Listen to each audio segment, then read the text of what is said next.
Hola, mi nombre es Hernán y en este video vamos a ver una introducción a la tecnología blockchain. Cuando operamos en el mundo financiero tradicional, lo hacemos a través de entidades como bancos, brokers, fondos de inversión, etc. De manera que explícitamente estamos confiando de que si, por ejemplo, queremos disponer de nuestros activos en un momento dado, vamos a poder hacerlo. Y esto en general es así, pero también existen numerosos ejemplos de cuando esto no sucede. Y si bien la confianza es un pilar muy importante en el modelo de negocio de estas instituciones, y aunque existan leyes y marcos regulatorios, no existe nada a un nivel fundamental que obligue a estas instituciones a honrar esa confianza que le depositamos. Y este es justamente uno de los problemas que aborda la blockchain: el poder eliminar la necesidad de una autoridad central y de esta manera incrementar la seguridad y transparencia para el procesamiento y validación de transacciones. Ahora, ¿qué es la blockchain? Es en esencia un libro mayor, que en inglés lo van a ver como ledger, distribuido e inmutable, en el que se registran transacciones agrupadas en bloques, y en el que cada bloque tiene una referencia al que lo precede, formando efectivamente una cadena de bloques. Esta definición puede parecer un poco críptica, así que vamos a verla un poco más desglosada. El ledger es una lista de todas las transacciones que se han registrado desde el inicio de operaciones de una blockchain. Si una transacción no está en el ledger, entonces no existe. Por ejemplo, si alguien hace un pago y por X motivo la transacción no se agrega en un bloque, entonces ese pago no se hizo. En un video posterior vamos a ver las transacciones en detalle, pero por el momento pueden considerar una transacción como el registro de un pago de una cuenta A hacia una cuenta B. Distribuido porque la blockchain no reside en una sola máquina, sino que cada nodo que participa de la red tiene una copia de ese ledger. Inmutable porque una vez que se escribe un bloque es extremadamente difícil de cambiar, y viene como consecuencia de que la blockchain es un registro en el que solo se pueden agregar bloques y no editarlos, además de que cada bloque es identificado por un hash. Recuerden que la blockchain es solo la tecnología, no se trata de una red en particular como Bitcoin o Ethereum, sino que ambas son ejemplos de blockchains y puntualmente de blockchains públicas. Pero también pueden ser implementadas de forma privada para el uso interno de una empresa. En ese caso el uso está restringido. Veamos a continuación este gráfico con una versión muy simplificada de lo que sería la estructura de un bloque, en el que encontramos campos como la versión del protocolo para la que se usa, para la que está utilizando ese bloque, el timestamp, que es el momento en el que se cerró el bloque, el hash del bloque. Ahora vamos a ver un poquito más en detalle en lo que es un hash. El hash del bloque anterior, que es la referencia que permite formar la estructura de la cadena. Y luego viene una parte que es la lista de transacciones que entraron en ese bloque. Como cada bloque tiene una referencia al hash del bloque anterior, se forma una cadena, hasta que llegamos al primer bloque, que obviamente no tiene referencias a ningún bloque anterior, y a ese bloque se lo conoce generalmente como bloque génesis. ¿Cómo agregamos un bloque a la cadena? Bueno, como no existe una autoridad central que decida qué bloques se agregan y con qué transacciones, se necesita un mecanismo por el cual ningún nodo puede alterar el estado de la blockchain sin el consenso de los otros nodos, que también se conocen como validadores. A ese mecanismo se lo llama mecanismo de consenso, y dos de los mecanismos más conocidos son el Proof of Work y el Proof of Stake. En este momento, permítanme hacer un paréntesis y explicar muy brevemente qué es una hash function o una función de hash. Es aquella función que toma un input de tamaño arbitrario y devuelve un string de tamaño fijo, que es el que se conoce como hash. Para el mismo input se obtiene siempre el mismo output, es decir, la función es determinista y también es irreversible, lo que significa que a partir de un hash dado no se puede determinar cuál fue el input para esa función. Ahora sí, describamos un poquito lo que es el Proof of Work. Consiste en encontrar un hash con características particulares. Por ejemplo, que los primeros 20 caracteres del hash sean todos 0. Y como no hay una forma fácil de encontrar ese input para esa función con esas características, no queda otra alternativa que empezar a intentar repetidamente, invocando siempre la función con muchísimos argumentos hasta que se resuelve. Y esta actividad es computacionalmente intensiva. Ahora bien, cuando un nodo encuentra un input para esta función que satisface esa condición, se los pasa a los demás nodos que lo validan con mínimo esfuerzo y el bloque es agregado a la cadena. Aquellos que se dedican a resolver este algoritmo se los llama comúnmente miners o mineros, y la red de Bitcoin es la más popular que utiliza este mecanismo de consenso. Y está la magnitud del consumo eléctrico que hay algunos estados que incluso prohibieron minar criptomonedas en su territorio.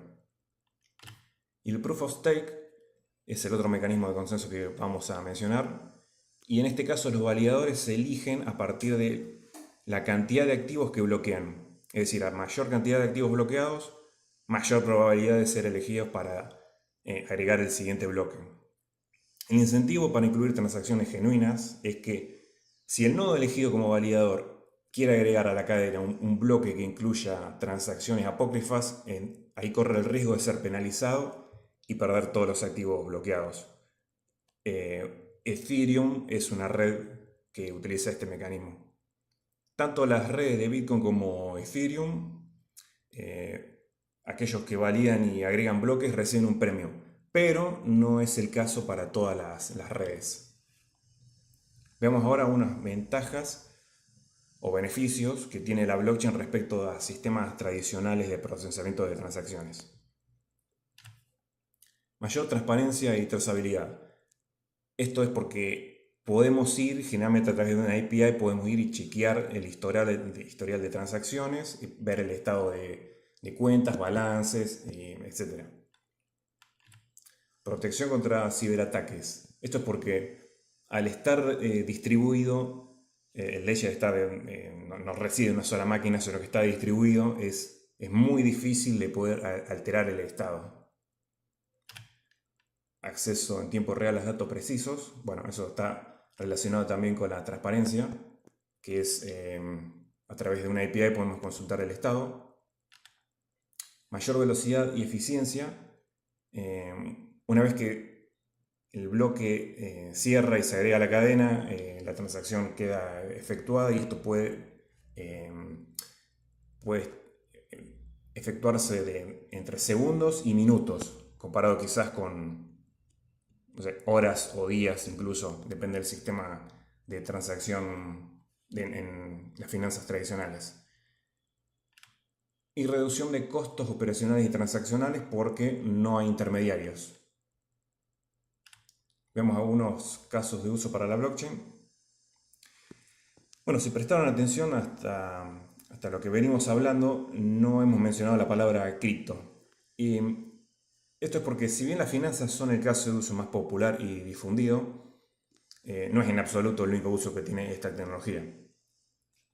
Otro uso muy importante es el poder enviar dinero de un país a otro, minimizando costos, como sería el caso del envío de remesas. También puede encontrar usos en logística, gestión de cadenas de suministro, registros sanitarios, sistemas de votación y gobernanza, entre otros. Bueno, recientemente también han cobrado popularidad los llamados smart contracts o contratos inteligentes, que no son más que programas con código arbitrario que se almacenan y ejecutan en la blockchain. ¿Para qué queremos este tipo de programas? Bueno, Estos programas también eliminan la necesidad de intermediarios y con lo que hace que se reduzcan los costos porque no tengo que pagarle comisiones a terceros.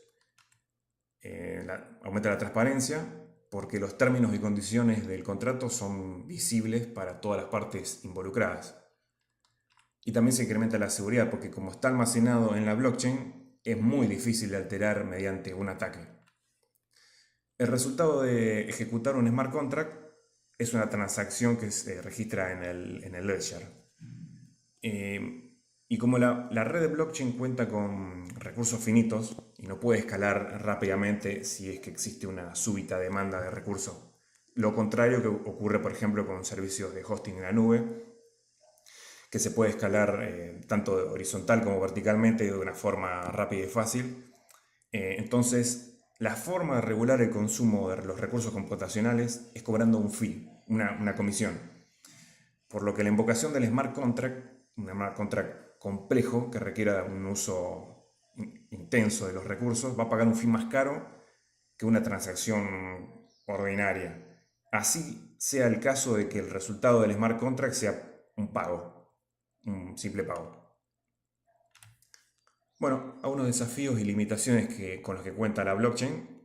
Dependiendo de esto, depende mucho de la red, pero si los fees son muy altos, entonces puede hacer esto que hacer pagos de montos pequeños sea totalmente inviable.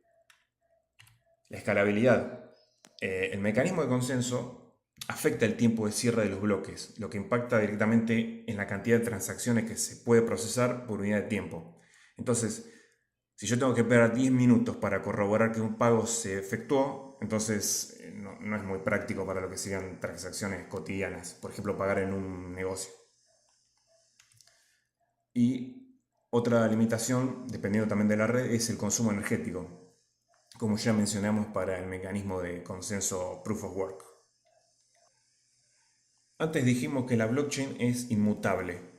La blockchain no es invulnerable ni tampoco inexpugnable, porque existen escenarios en los que se puede modificar. El más obvio es el caso en que la blockchain tenga un error de diseño y que contenga bugs que se puedan explotar. Y otro caso que también es bastante conocido y popular es que existe un escenario en el que, esto es hipotético, ¿no? Pero consideren que existe una persona o organización que se hace con el control de más de la mitad de los nodos validadores o el 51% de la tasa de minado de hashes según sea el caso. Entonces, en teoría, podrían agregar bloques con transacciones apócrifas y serían aceptadas en la blockchain porque la mayoría de los validadores así lo disponen. Pero esto es muy difícil de lograr. Imagínense poseer la mitad de cómputo total que se destina a minar bitcoins en el mundo. Es una barbaridad. Pero incluso en este escenario sigue siendo extremadamente difícil de cambiar bloques anteriores sin tener que recurrir a lo que se conoce como un fork. Así que este tipo de ataques, el ataque del 51%, es muy improbable. Bueno, esto fue la introducción a la tecnología blockchain. Espero que les haya servido. Gracias por ver.